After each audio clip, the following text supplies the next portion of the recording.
technology is already into art. If you read about the Industrial Revolution, they tell you that the white man invented everything. But when you go back to our history, you know that we had people who invent a lot of things. Look at that Mona Lisa.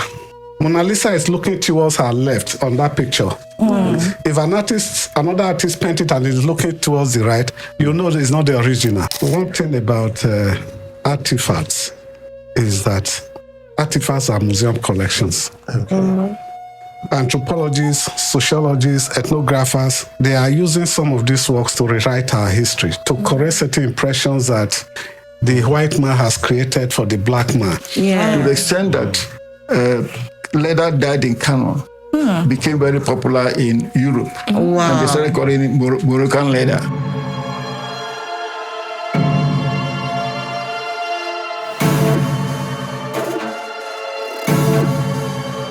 Hello and welcome to another exciting, mind-blowing episode of Unscripted Seat. Yes, I said mind-blowing. I always say mind-blowing because if we don't blow your mind, who will? I remain Gen Z, the Z of the good life, the Gen Z of the house, and I am not alone. I have with me the beautiful, the delectable, the Ankara queen herself, Debby Billions. Hi, Debby. Hello, Z. You're looking good. Thank you, girl. And we have the husband man, the shawarma, barbecue, anything sweet where you won't call them, just they call them, they go. You never concern me at this point. Chewing gum. I have Edafe, the mouthpiece. Hi, Edafe. Mouthpiece, you're looking fair, you know.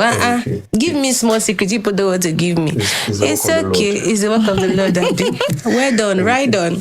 So, as you can see, we are not on the regular set today. We are in a very different, beautiful location. And then you're wondering, why? What are they doing here? Today, we are with somebody who in the past few days has amazed me so much. He is a curator.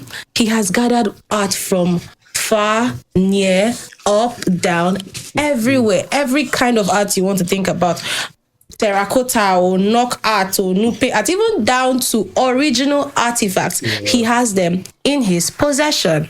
We are with the CEO and owner of Home Galleria, Mr. Ukpalo, Ehil Godwin. Hello, sir. It's a pleasure to be with you today, sir. Welcome. And he's not alone with us. We also have a professor of sociology.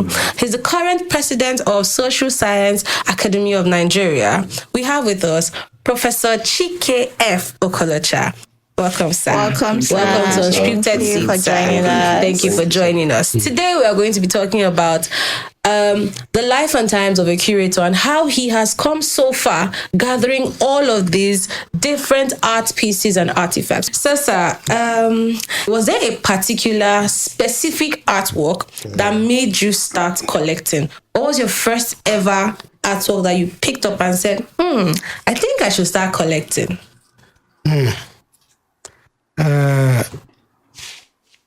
In secondary school, I had flair for art. Okay. But unfortunately, there was no art in the school curriculum.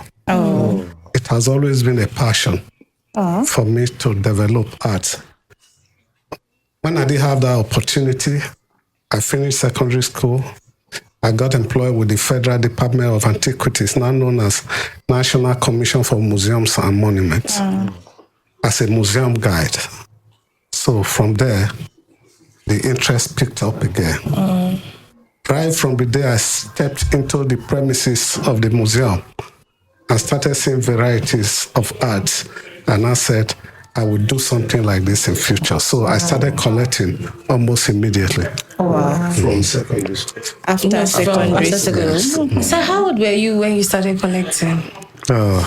I'll say about 22, 23. Wow, that's been a long time ago. That's been a long time. And you gathered all of this. I'm sure there's even more in probably other locations or something, and then in the different rooms. Well, what really happened, I had more than this, but in the course of being transferred from one station to another, I will leave some of my works behind Maybe as I'm leaving Benin for Lagos, I leave works behind. The people I will leave behind in Benin probably will tamper with the works. Before I return, I'm meeting half of the objects or not meeting anything at all. Wow. So it has been quite,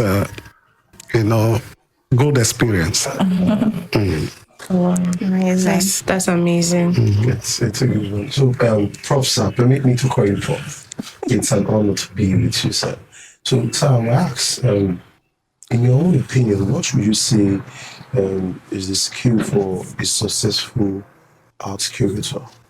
I think you don't become a curator by accident. That's true. The guy here, that Mr. Ukpalo, has had a long experience. He has worked in almost the major museums in Nigeria. And apart from his interest, Okay. it's learned a few things by doing. So I've been associated with him for a long time. I'm not surprised at the magnificence of his collection. And I'm sure that when he's going to do an exhibition, True. it's going to be really fantastic. So I think that really to be a curator, you need experience. It's not just the interest. You also, there's something you also learn by doing. So to be a curator is not just something you can learn in the university. All right, it's something you learn by doing. So I think his success is based on his long experience in the art world. That's true. I agree with you that it's not something you just pick up and start doing. You need to have interest, and you also need to gather experience. So, sir, Mr. Ukpalo, sir, what would you say? How have you been able to hone your skill in curating art? Because personally, if I want to start curating, I'll just pick up anything and everything I see. But how do you pick exactly what to collect? How do you say, okay, this one I want to have in my collection, oh, this I don't need? How do you pick that? There's no art piece that is useless. Yes, once you see them, you are attracted. So you are tempted. If you have money, you'll be forced to buy it almost immediately. If you don't have money at that point in time, then you plan for it, probably have it some other time. Okay. So that's where the interest that Prof here spoke about comes in. If you are interested, anything and everything, you'll be interested in it and you want to have it. Like you said, no artwork is useless. Yes. So curating is often seen as a bridge between the artist and the public. So how do you portray the artist's vision through your collection? For example, I can come in and see an artwork and just say, okay, it's a regular work, but you will be the one to explain to me what the artist was trying to tell, the story the artist was trying to tell. So how do you get that information? It has to do with interaction. I remembered when one of my artist friends came from Lagos, Mr. Olu Ajayi. We visited the Oba of Benin, Oba Erediawa. Wow. With our professor, Wole Soyinka. There was something Wole Soyinka was looking for to reflect writing in the past. So when he got to the palace, the Oba sent one of his messengers to go and get what they call ekbuki. Okay. It's a bag. Oh, okay. A leather bag, very solid leather bag. That's what you're seeing there. Oh, okay. Yes. So when he brought it out, we were wondering if he was going to give it as a gift to Professor Wole Soyinka, only for them to pull the cover. They brought out a man who was writing with a pen. Oh. To tell you how far journalism has come. Yes. So Wole Soyinka was so impressed. So when we were about to go, Wole Soyinka asked the Oba if he was going to give him the bag to take. The Oba was thrilled. He said, no. When we left there, I think Olu was seeing Ekbuki for the first time. He was tempted to pen this. Oh, wow. Yes. Unfortunately, Olu was doing his PhD in Uniben. He had some crisis. He could not make it. He died last month. That's a legend right there. So those are some of the interests. It depends. Your location determines what you paint and what you do. Okay. Like I told you yesterday about the stone pieces. Okay. Soapstones. What is available in your immediate environment decides what you do with that environment. Seeing stones, wasting. A stone carver could just pick up an nature and say, let me use this stone to bring out something. That's how we get into this. Like a place where you have a lot of clay. Just as we're talking about the North culture the other day. They had a lot of good clay. So there, the artisans there were now producing works of all kinds, in human form, animal form, in whatever form. That's how, the North culture came to be the oldest culture in Nigeria today. But unfortunately, the North culture dates back to the early 500 BC to 200 AD. Because of the primitive nature of the people, in the course of farming, in planting and in digging, they were discovering some of these materials. But because the technology was not there then, in the course of digging with hoe and spear or whatever they had then, you will just see an object as it's like this, or maybe in a human form. While digging, they will just discover they have discovered the head, not knowing that head is a full body. Until now, when technology improved, you can now use ultraviolet rays to determine what is on ground. You cannot dig a whole object and bring it out from the ground full. Amazing. So I didn't used to be an art person. I'll say that because I didn't like art as a child growing up. But the past few days we've spent with you, I have just fallen in love with art, sincerely. And you mentioned doing exhibitions. Yeah, you take your artwork and all that. So what are the initial steps that you take if you want to carry out an exhibition?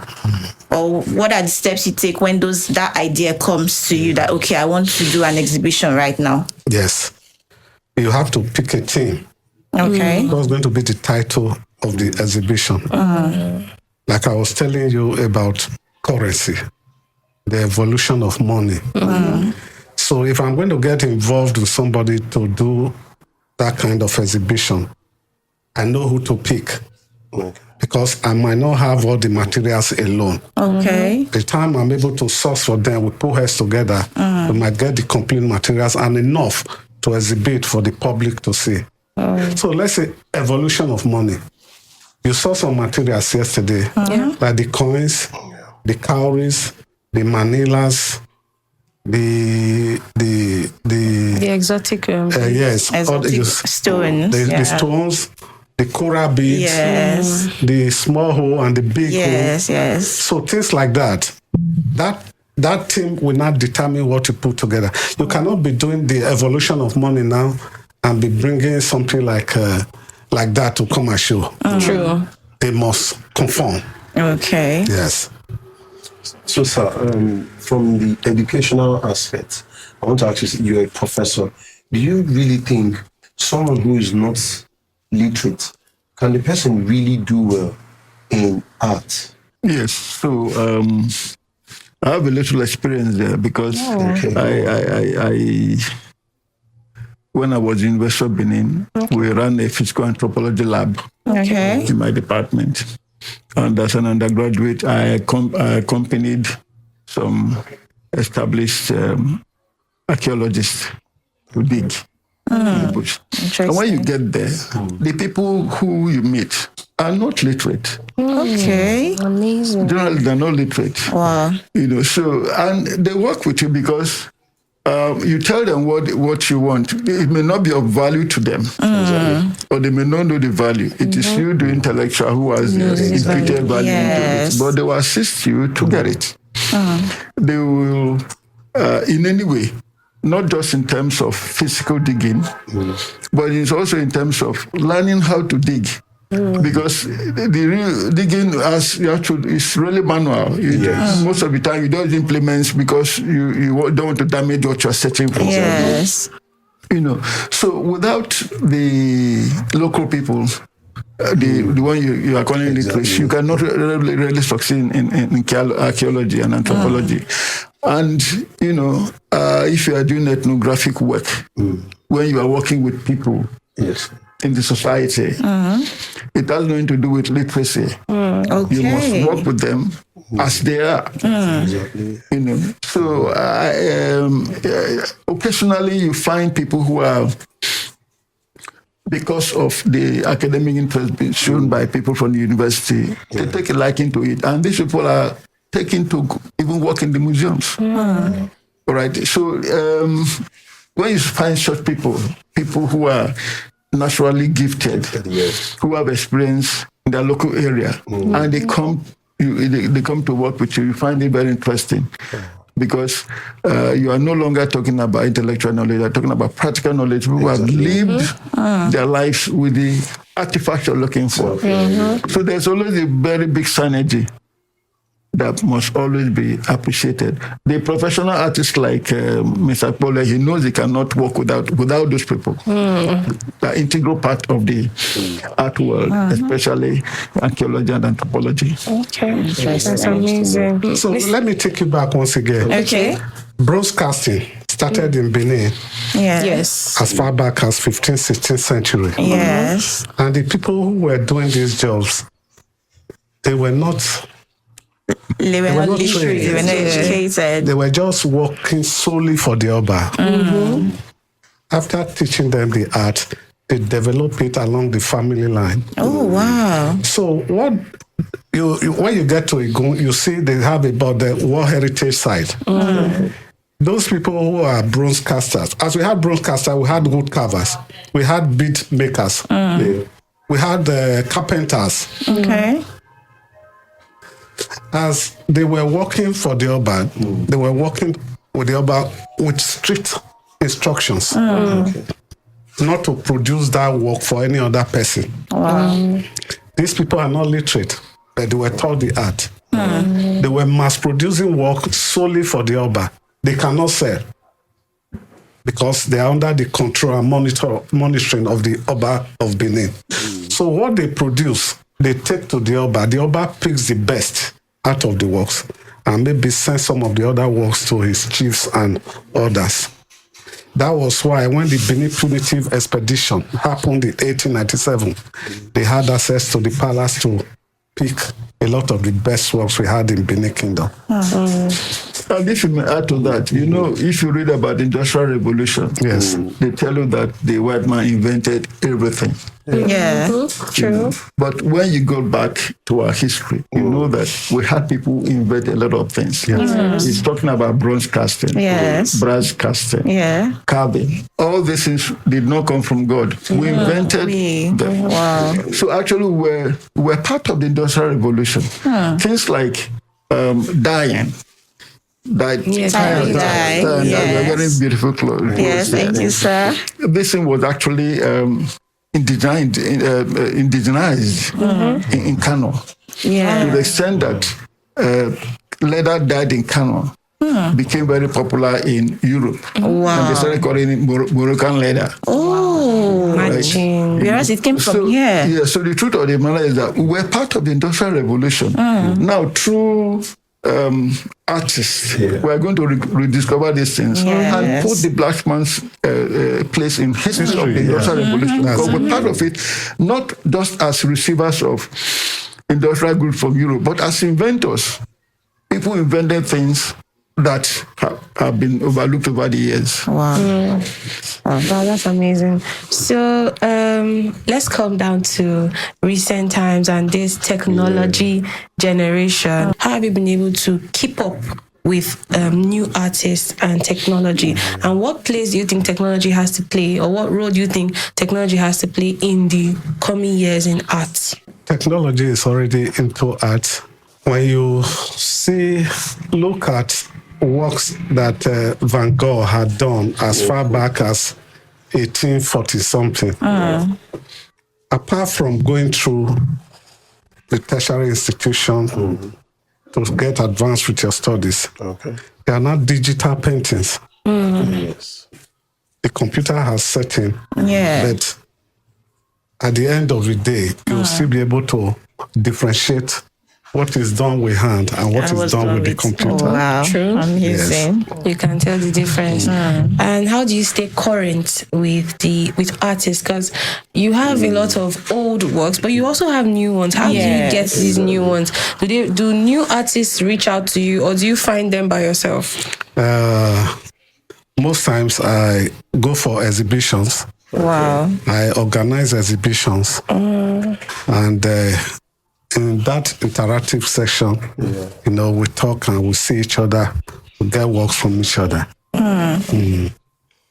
So I saw a painting that was made in 1938. Is it here? Yes, here. 1958. Okay. Would you actually say, comparing these paintings of as far back as then. the 80s, would you say that these new artists, are they actually living up to the expectation of art compared to that time? Yes, I can boldly tell you that. Wow. The artist you are talking about is Benin. Oh, yes. Exactly. Yes. Those are the people that started art initially in Nigeria. People like Bruce Onobrakbeya, Yes. and some others like that. Well, I'll tell you, our artists, they are meeting up. Like that's Oluwajayi's work I referred to just now. Yes. That's another one there. Okay. You have another abstract work of Obayeware II there. Yes. So if you pick it up, you'll be able to make a comparison to say, oh, our boys are doing well. There's another popular artist in Lagos. That's one of his works on top there. His name is Duke Asidere. Okay. Fantastic and prolific artist. That's amazing. Great guys. I have another one. His work is somewhere. Okay, like that one on the wall. That's Ezekiel Dubra, another prolific artist. He worked and retired with the museum, National Museum Jos. Oh, okay. As the head of Museum of Traditional Architecture in Jos, I had some properties I control. I was able to give him a space that he has been using over 10 years now as his own studio. Wow. And he's still there till tomorrow. Wow. That's Yes, amazing. they are all doing well. That's nice. I'm impressed with them. That's nice. Yeah. That's nice. Amazing. So, sir, I used to think that art is just beautiful works, I'm like, this thing is fine, But speaking to you, I've come to realize that it's beyond that. So, beyond the beauty and the aesthetics, what else do you look out for when you pick artwork? If you pick an artwork, you look out for the message the work is sending. Look at that Mona Lisa. Yeah. If you get that picture, several artists will interpret it. Maybe said or differently. Yeah. An artist might repaint this work. Mona Lisa is looking towards her left on that picture. If another artist paint it and is looking towards the right, you know it's not the original. Yes. In that picture, you also see, because of the body features and chemistry, Mona Lisa was said to be pregnant. Okay. Amazing. I'm just hearing I didn't know that. Wow. So I'm literally just hearing that. there is intricate. This Mona Lisa, because of what Leonardo da Vinci did, he kept this work and he was painting it on a daily basis for 3 years. Wow. He will paint, go and keep, paint, go and keep. At a time, the job got stolen in a museum, Louvre Museum. but later discovered 2 years after.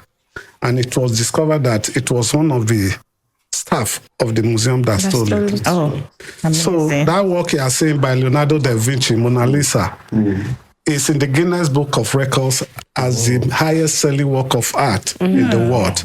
So I'm curious, seeing every beautiful work here, I'm tempted to ask, is it that working in a museum, you're entitled to some of these, or you use your personal money to buy them? That's true. Because they are really expensive. Yes. Art are really expensive. Is it because the love you have for art that made you, or they gave it to you, or you bought them with your own personal money?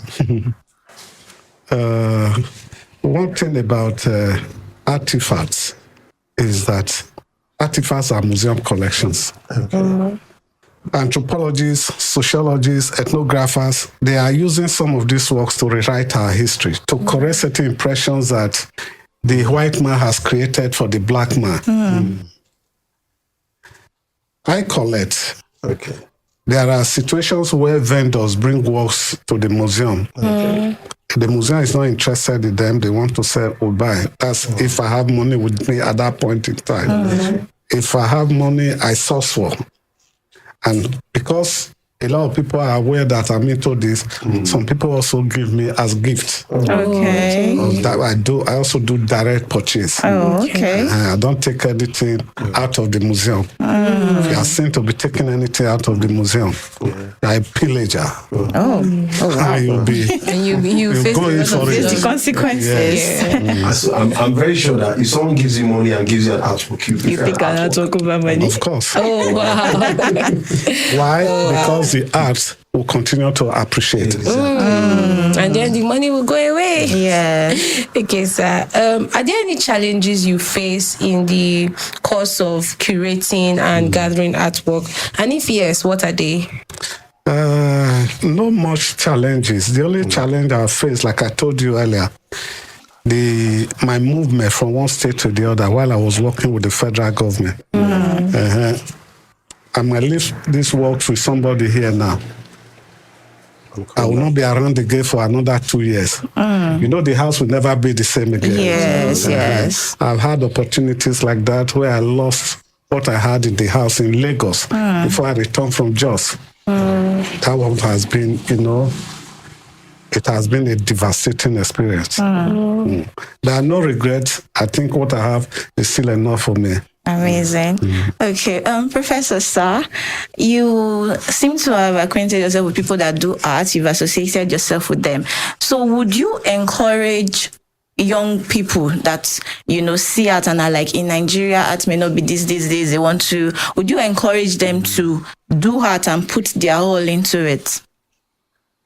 Definitely. In the modern world, you see that there's a lot of emphasis on what they call STEM. Science, technology, engineering, and mathematics. Yes. To the extent that even the Minister of Education recently said that we should discontinue social sciences in Nigeria. Oh, wow. And there was a time history was stopped. Yes. So humanity is not just about science. It's not about technology. It's not about engineering. Art is part of humanity. Everything, especially the intellectual aspect. We was talking about challenges now to art. One of the challenges is storage. Oh, yes. Because weather is humid, most of these things waste away. So it is through these confronting technology, confronting digital age, confronting modernity that we're able to discover how to store these things. And children must be, especially those talented. Yeah. This is where art becomes very critical. If you have a natural talent, it becomes easier for you to learn art. All right? And those who must be encouraged, because there's a lot about art that we have not done. All right? And even what's existing now, you need younger people to appreciate them and even do some artwork was dug up at Benin here. Oh wow! Who is going to do? Who do you expect to do that? Are you going to bring an the archaeologists of 1940s? So we need younger people who must take interest. Yeah. Especially now that we are going through what you might call a new renaissance. Africans are trying to discover that we were actually not just nobody in the past through art. So we need younger people to help in this rediscovery of the African past. That's amazing. True. That's true, and I agree with that. Yes. That's why when I see people who say, "Oh, why are you studying social science? Why are you studying sociology and anthropology?" Why? I ask them, "You are from a society. Why not study the society that you are from?" Ukpalo, I wanted to ask, are there any misconceptions people have about curators? Because I'm sure an average person will walk into your house and see all of these and see these heads and see everything and start asking I'll be scared or something. Can I walk here? Can I touch this? Are there any misconceptions you've encountered as a curator? And if yes, how did you handle them? I want to take me back to an old experience. Tell us. There was, when I came to Benin initially, I met a lady. So she was anxious to know my house. Then I've not gotten a big place like this. It was just a room where I had about 2 or 3 of those works hanging. I was inside, I told her to come. She just raised the curtain and saw the figure of Obaesige holding a ceremonial sword. Okay. So the curtain closed. I didn't know she ran away. So I was not trying to arrange it so that she can sit down. Before I knew what was happening, She's gone. she's gone. So I ran outside to call her. What's the problem? She didn't even say bye-bye. So when I was running the art gallery at Hexagon, Crown Art Gallery, what I do, if I want to bring anybody here, I tell them, this is what I do. Yeah. If you come to my house, don't be scared. I'm a curator. I'm not a native doctor. Okay. So that get used to them. The church people too. While I was in Jos, they will come. When they see things like this, they'll be surprised. Announcer in the church having this, they will start binding and casting. I was saying the duplex in Jos. Okay. Before I could come down, they have started anointing everywhere. I said, whoa. Well, that's it. It has always been like that. I'm used to it. I could imagine. I want to relate this to you, Prof. Sir. Pan-Africanism is something that I feel like Mr. Ukpalo has been talking about it for the past few days, and I personally agree that it's something that we should adopt as Africans. But the average African man has accepted the white culture as his. And so what do you have to say about people who see in African art and start saying, oh, blood of Jesus, God forbid, this one, that one. And they're actually Africans from a sociological point of view, sir. Yes. What do you have to say about that? Yeah, so how did we come to imbibe this white culture? And of course, you know, the whole slave trade come to capped with colonialism. So there was a long period of domination. And unfortunately, when we had our independence, we just maybe continued for when the colonial man stopped. And our religion was still castigated as juju, idol worship, and so on and so forth. And today we have so many pastors who bind and cast and, but this, it's going to take a long time to change. All right, but it has to change. For example, in academia, there's been a lot of decolonization of our own studies. For example, juju is no longer associated with religion. It has been removed from anthropological literature. Right? Juju in French it means mask. Yes. All right. So we have said it can no longer be used in anthropological literature to describe human beings. Also, things like you hear that somebody say pagan. Yes, paganism is not actually. Paganism. Paganism is like somebody who lives in the bush. Yeah. That has nothing to do with religion. Oh, wow. So we have tried to decolonize the literature gradually. All right. Even religion itself. I can describe myself as a member of the Catholic denomination. So you go to the church, you see the statue of Mary. Mary bless me. Saint Joseph bless me. You name all the angels, and they said they are ancestors. So they do ancestor worship just like. Now that I think about it, that's very true. That's ancestral worship. Yes. So all this is going to take time, but there's a new dawn. It's done gradually with the decolonizing of African literature, African history, and African art. We have found out that suddenly all these things that they are describing were all looted to decorate their. That's true. That's so true. The things they call juju, they take it over there. And they decorate So their these are objects they were castigating because in Africa. Now we've just realized that this is a very valuable. We're struggling to get them back. So I think it's going to take some time. Maybe if we have a government that is very conscious about this rediscovery of the African personality. All right.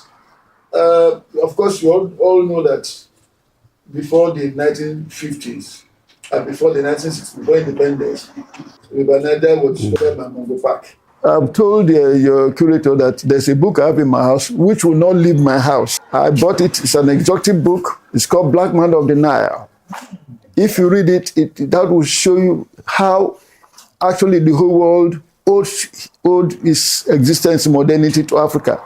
So it's going to take time for this narrative to change, but fortunately it looks like things are already happening faster than I expected.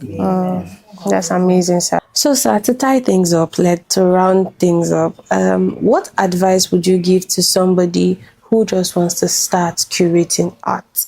What would you say to the person, and what would you advise the person?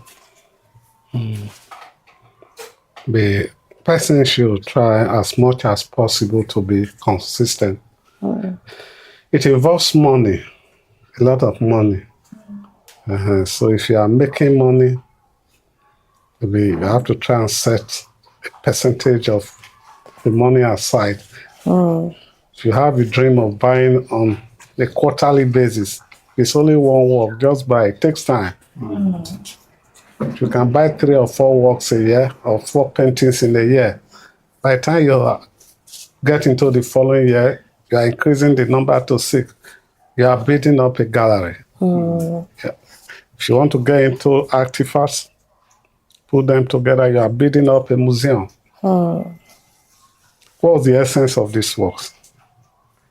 What's the museum doing? The museum is helping us to bridge the gap between the past and the present, so that we can always use what we have seen to focus into the future. Thank you, sir. Lastly, I know I said lastly before, but I'm going to say lastly again. Lastly, sir, are you interested in selling any of your artworks that you have? And if yes, how do people reach you, sir? Yes. It's usually through exhibitions. I just came back from an exhibition at Oka. Okay.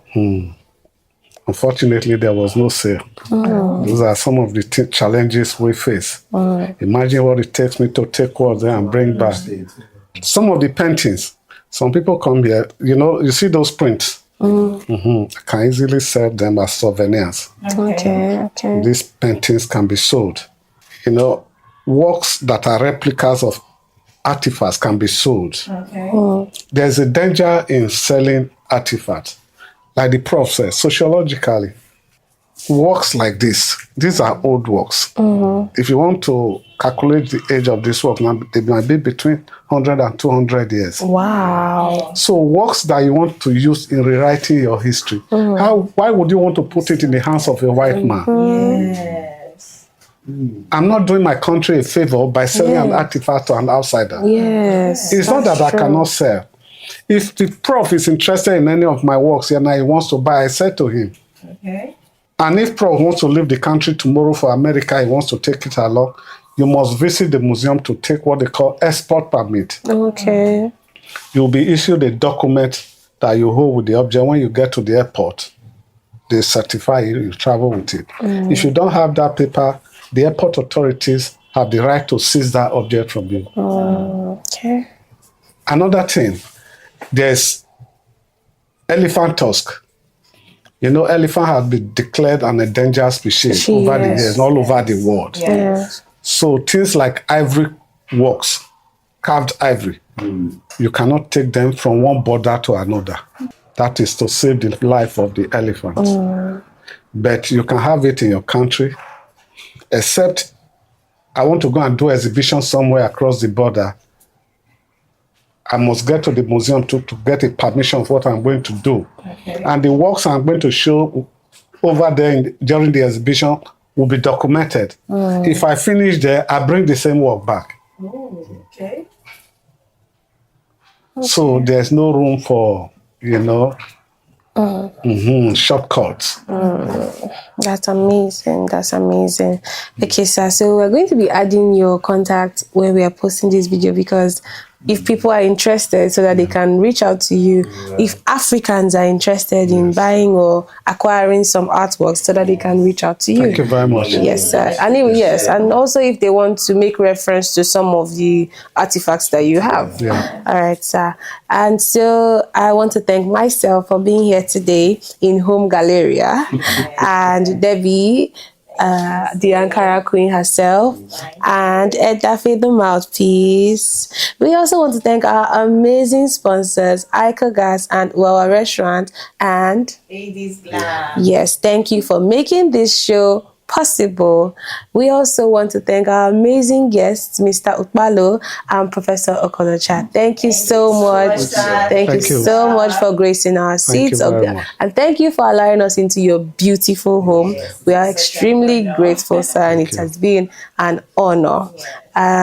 This is us saying thank you to our viewers and the people behind the camera. And we say bye.